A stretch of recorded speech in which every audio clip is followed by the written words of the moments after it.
Okay, this is chapter 23 of Two Can Keep a Secret. Chapter 23, Malcolm, Thursday, October 3rd. By Thursday, search parties for Brooke aren't limited to school hours anymore. There's one this afternoon covering the woods behind the Nielsen's house.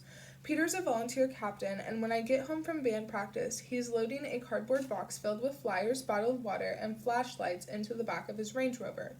Hey, Malcolm. He doesn't look at me as I get out of Mom's Volvo. Just brushes his palms together as though they're dusty. I'm sure they aren't. Peter's car is as pristine as everything else the Nelsons own. How was school? Same. In other words, not good. When are we leaving? Peter crosses his arms, displaying razor-sharp creases in the sleeves of his shirt.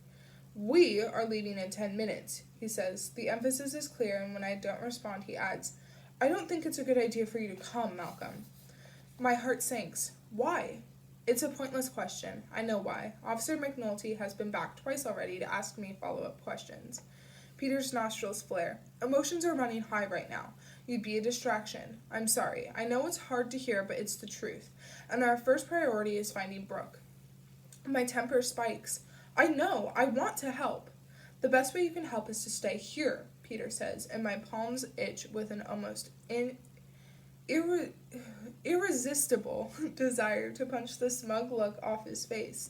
I'm sure he's genuinely concerned, and he might even be right, but he gets off on being the hero too. Always has. He clamps a hand on my shoulder quickly, like he's killing a bug.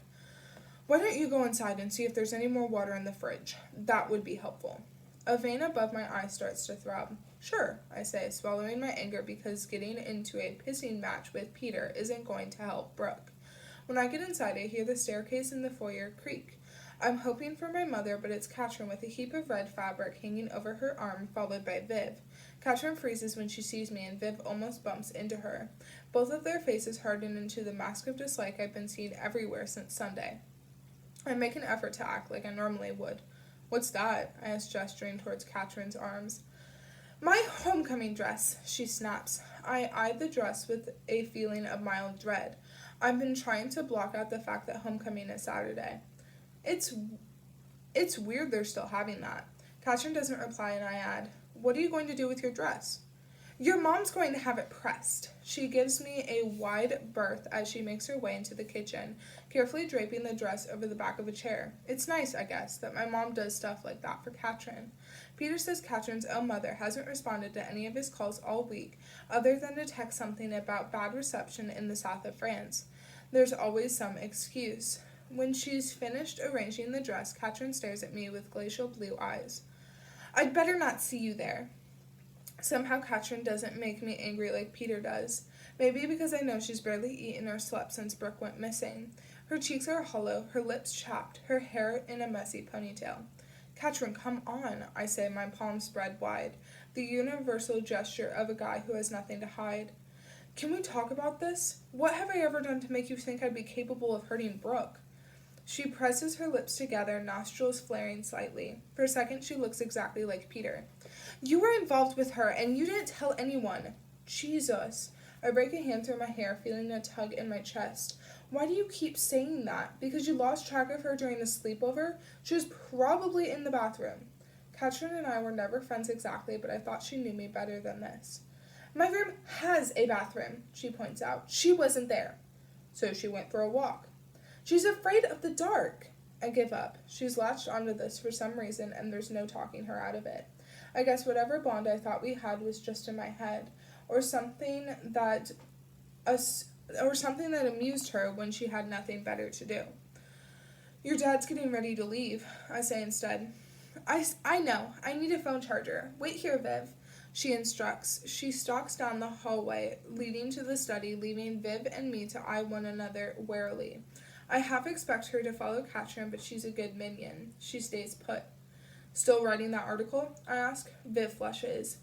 No, I'm much too upset about Brooke to even think about that. Her eyes are dry, though.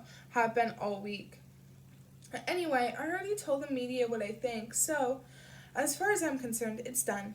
Good, I say. I turn away from her and open the double doors of the refrigerator. There are 2 6-packs of bottled water on the middle shelf, and I tuck them under my arm before heading outside. The back of Peter's Range Rover is still open. I push aside a cardboard box and drop the water beside it. The flash of a familiar face catches my eye, and I pull out a flyer from the box. Brooke's class picture is plastered next to the word missing, her hair tumbling loose around her shoulders and her smile bright. It startles me because I can't remember the last time I saw Brooke looking that happy. I scan the rest of the flyer. Name, Brooke Adarine Bennett. Age 17. Eyes hazel, hair brown, height 5'4", weight 110 pounds. Last seen wearing olive blazer, white t-shirt, black jeans, leopard print flats. Somebody else must have told them that last part. I was no help when Officer McNulty asked me to describe Brooke's clothes. She looked nice, I said. I think that's everything. Peter's voice startles me, and I drop the flyer back into the box. He opens the driver's side door and glances at his watch with a small frown. Could you ask Katrin and Viv to come out to the car, please? Okay. My phone buzzes as I head back inside, and when I get into the kitchen, I pull it out to a series of texts from Mia. Hey, you should come over. This just popped up online, and it's already everywhere. The last message links to a Burlington Free Press article titled A Tragic Past and a Common Thread. My stomach drops as I start to read. Echo Ridge is reeling. This picturesque town, nestled near the Canadian border and boasting the highest per capita income in the country, experienced its first tragic loss in 1996 when high school senior Sarah Cochran vanished while walking home from the library. Then, 5 years ago, homecoming queen Lacey Kilduff was found dead in the aptly named and since renamed Murderland Halloween Park. Now another beautiful and popular teenager, 17-year-old Brooke Bennett, is missing. Though Brooke and Lacey are close in age, there seems to be little connection between the two young women, except an odd coincidence. The high school senior who dropped Bennett off at home the night she disappeared is the younger brother of Lacey Kilduff's former boyfriend, Declan Kelly. Kelly, who was questioned repeatedly after Lacey Kilduff's death, never arrested, moved out of state 4 years ago and has maintained a low profile since.